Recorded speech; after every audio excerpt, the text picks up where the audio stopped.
mga baby koys, for today's video, papakita ko naman sa inyo kung paano sila mag-prepare ng watermelon juice. So, pumunta tayo sa Kila India Sordis, mga baby koys. So, yan, maraming watermelon. So, ayan si kuya. Ayan, ang daming sinasabi. So, guys, kung hindi ka pa nakasubscribe sa akin or hindi ka pa na-follow, please don't forget to follow.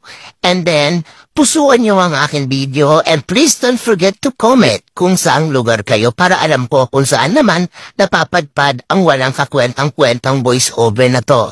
So yeah, may dalawang watermelon sa kuya.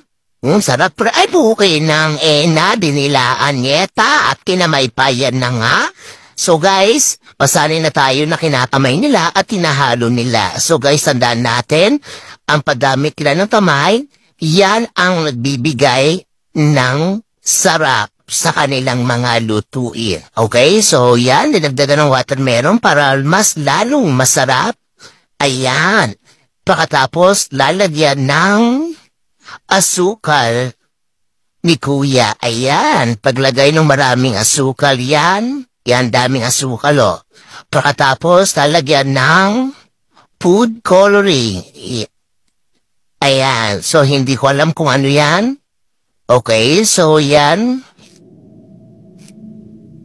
Ayan, yan, maraming food coloring. Ayan, so pulang-pula na siya. Pagkatapos, ayun nang maputa.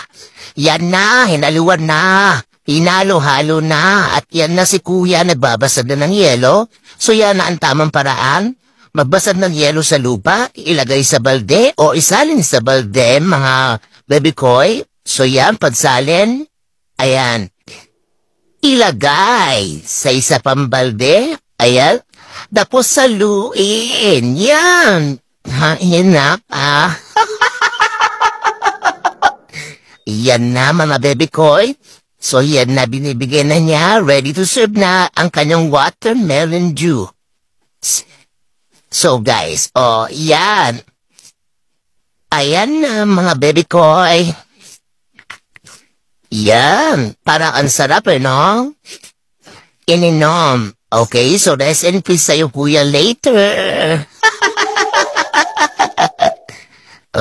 Delicioso daw. So guys, so yun lang, yan ang tamang pag-prepare sa India ng watermelon juice. So ulitin ko, kung hindi ka pa guys nakasubscribe o nakapollow sa akin dito sa TikTok, so please don't forget to follow. And then pusuan ninyo at please comment kung saang lugar kayo ngayon o saan lugar nyo napapanood ang bidyong ito. So yun na nga mga baby koy, so sis in demand ang watermelon juice ni kuya. So gumawa pa siya, ayan, kinamay-kamay na, ayan na guys. So yun lang, iyan, pulang-pula. So thank you.